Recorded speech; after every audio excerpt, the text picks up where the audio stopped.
Hello everyone, welcome to DCM classes. आज हम exam 2024 के लिए बीबीए पार्ट सेकंड का स्ट्रेटेजिक मैनेजमेंट सब्जेक्ट डिस्कस करेंगे। कौन से चैप्टर्स या क्वेश्चंस इस साल एग्जाम पॉइंट ऑफ व्यू से इंपॉर्टेंट हो सकते हैं, प्रीवियस ईयर का पेपर भी हम यहाँ डिस्कस करेंगे और उसके बेसिस पे हम एनालिसिस करेंगे कि भाई हमारे इस साल कौन से क्वेश्चंस इंपॉर्टेंट हो सकते हैं। तो उससे पहले अगर आपने हमारा चैनल सब्सक्राइब नहीं किया तो कर लीजिए, क्योंकि बाकी जो सब्जेक्ट्स के इंपॉर्टेंट क्वेश्चंस है वो भी जल्द अवेलेबल होंगे आपको। और अपने फ्रेंड्स के साथ इसको जल्द से जल्द शेयर कीजिएगा। क्यों? क्योंकि उसमें क्या होता है, काफ़ी बच्चे ऐसे प्रीवियस ईयर हर साल हमारे को आता है जो एग्ज़ाम में उन्हें ये वीडियो मिलता है और बोलते हैं कि सर अब हमें मिला है, हम कैसे पढ़ें, बहुत लेट हो गए। तो ज़्यादा से ज़्यादा अपने जो ग्रुप है उनमें शेयर कीजिएगा ताकि सभी बच्चों के पास टाइमली इंपॉर्टेंट इंफॉर्मेशन पहुंचे। और ये जो क्वेश्चंस है अभी भी काफ़ी समय है, आप आराम से पढ़ सकते हैं और बहुत अच्छे मार्क्स लेके आ सकते हैं। चलिए स्टार्ट करें हम स्ट्रेटेजिक मैनेजमेंट का। सबसे पहले सिलेबस देखें, यूनिट वाइज सिलेबस पता होना चाहिए अपने को। देखो स्ट्रेटेजिक मैनेजमेंट में पहला स्ट्रेटेजिक मैनेजमेंट एंड इंट्रोडक्शन है और फिर सेकंड चैप्टर में मिशन, ऑब्जेक्टिव, गोल्स और एथिक्स है। ठीक है, बहुत बड़ा यूनिट नहीं है, छोटा सा यूनिट है। सेकंड की बात करें अपन इसके अंदर तो इसमें इन्वायरमेंट से रिलेटेड है, जिसमें business environment, appraisal of external environment, appraisal of internal environment, organisational capabilities और कोर कॉम्पिटेंस, ये आपके सेकेंड यूनिट के अंदर है। थर्ड में बात करें तो strategy formulation, corporate level strategy, business level strategy और फिर फंक्शनल लेवल स्ट्रेटेजी, ये आपके थर्ड यूनिट के अंदर है। फोर्थ में हम देखें तो स्ट्रेटेजिक इम्प्लीमेंटेशन, एक processual implementation, resource allocation, organisational structure और एक कॉर्पोरेट कल्चर। लेकिन फिफ्थ यूनिट में केवल एक ही चैप्टर है, स्ट्रेटेजिक इवोल्यूशन एंड कंट्रोल। तो दोनों क्वेश्चन इसमें से आना है तो बहुत अच्छी तरह से करके जाइएगा। एक क्वेश्चन अपने को इसमें से बिल्कुल बहुत अच्छी तरह से याद होना चाहिए। चलिए अब हम पहले प्रीवियस ईयर का पेपर 2023 का डिस्कस करते हैं कि उसमें क्या आया था। चलिए क्या आया था भाई पेपर में? सबसे पहला first unit, what do you mean by strategic management and define the role of strategic management. तो जो पहला चैप्टर है इंट्रोडक्शन वाला, तो वो तो बिल्कुल सॉलिड होना ही चाहिए ताकि स्ट्रेटेजी मैनेजमेंट का मीनिंग डेफिनेशन पता चले, उसके कैरेक्टरिस्टिक्स, रोल, इंपॉर्टेंस जो है वो पता चले। ठीक है, दूसरा explain the components of organization mission, how the mission and objective formulate और explain, ये आपको पूछा है फर्स्ट यूनिट में। सेकेंड यूनिट में देखें तो environmental, what do you mean by environmental scanning, what is the need of environmental scanning and explain। फिर उसमें explain the dynamic of internal environment in detail, तो इन्वायरमेंट से रिलेटेड था तो एक्सटर्नल इन्वायरमेंट और इन्वायरमेंटल स्कैनिंग और internal environment का question पूछा था। लास्ट थर्ड में देखें अपन तो इसमें स्ट्रेटेजिक फॉर्मुलेशन क्या होता है और what are the basic elements, explain the major step to execute strategic formulation. Strategic formulation basic क्या स्टेप्स होती है वो आपको देखना है। Define the analytical approach to evaluate corporate strategy.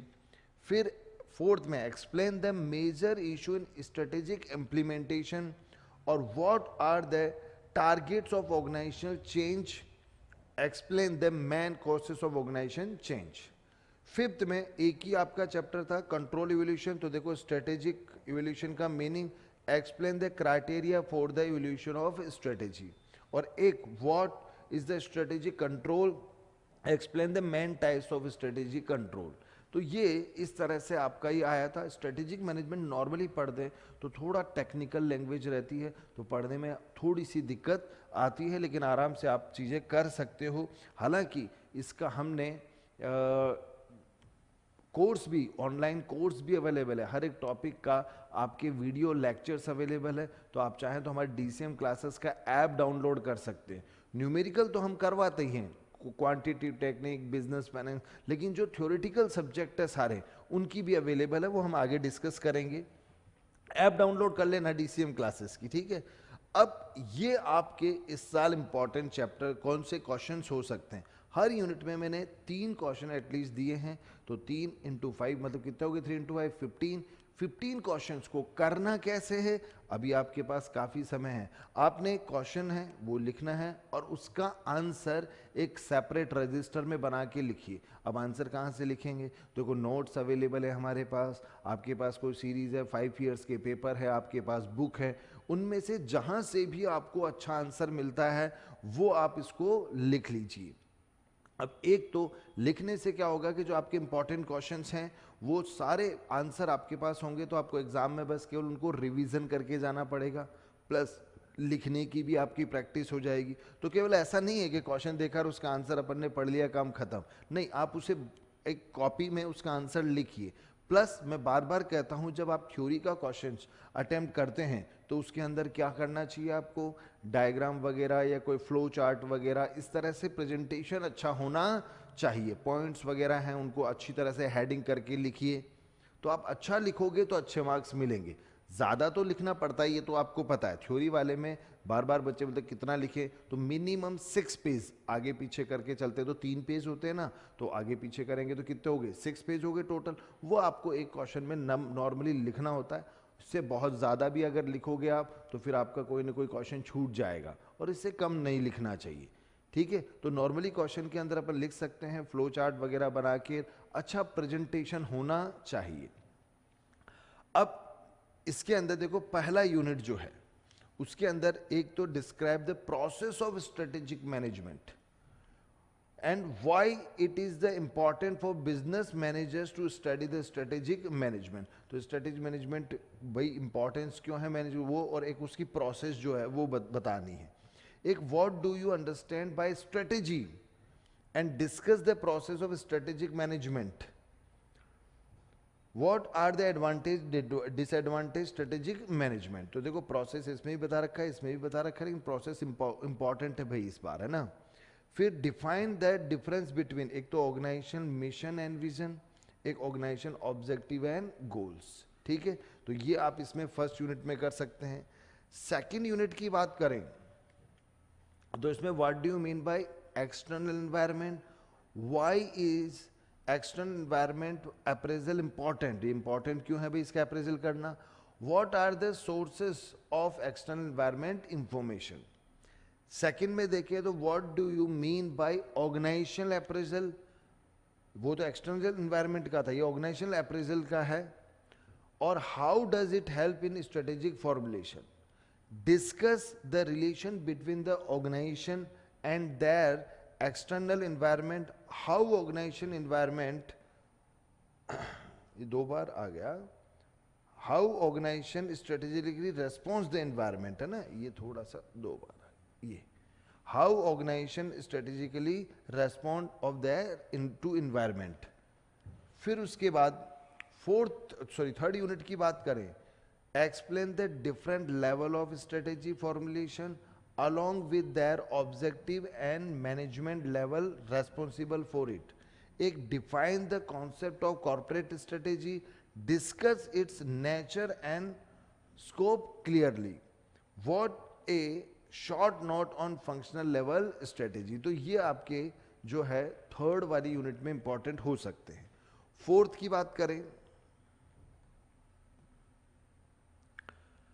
what do you mean by strategic implementation or what are the major issue involved in it। Write a note on organization design and change or write an essay of corporate culture। फिर fifth में what is mean by strategic evaluation and control।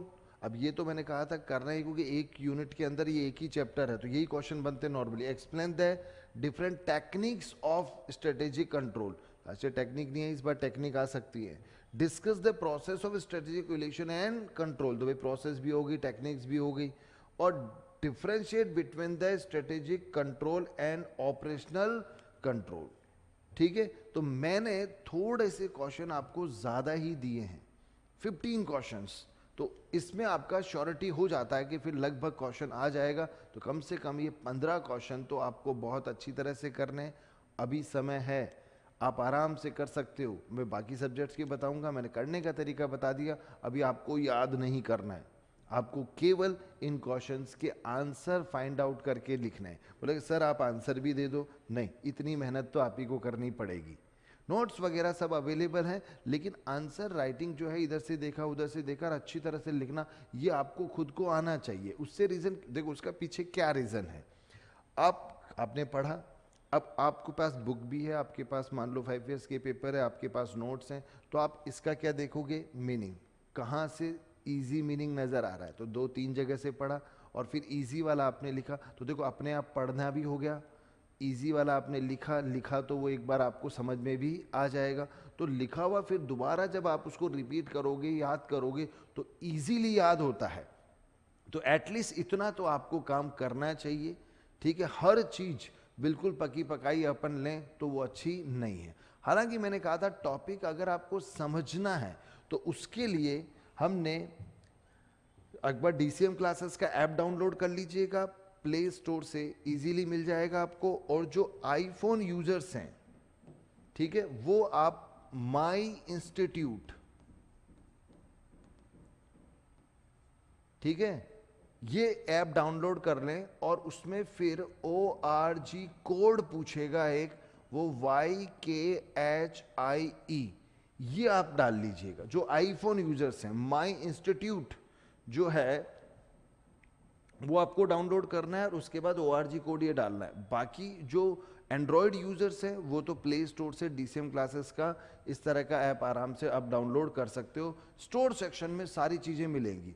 देखो उसके लिए हमने ये एक BBA part second का, जिसमें क्वांटिटेटिव टेक्निक और बिजनेस फाइनेंस, ये न्यूमेरिकल जो है उसका एक कोर्स बना रखा है। साथ में सारे सब्जेक्ट है उसके नोट्स इसमें अवेलेबल हैं। एक तो कोर्स ये है।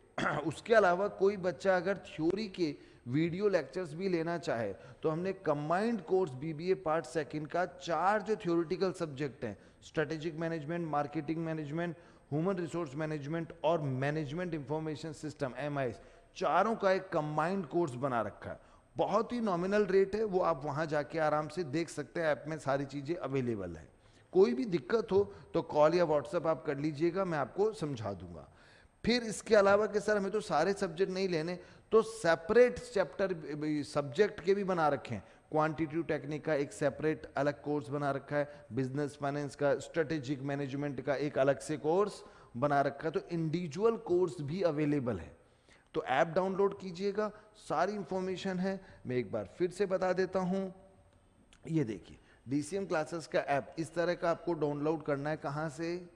प्ले स्टोर से। लेकिन अगर आप आईफोन यूजर से तो माई इंस्टीट्यूट ये डाउनलोड कीजिएगा और इसमें एक ORG कोड पूछेगा, ये डालना तो हमारा डीसीएम क्लासेस का ऐप ओपन हो जाएगा।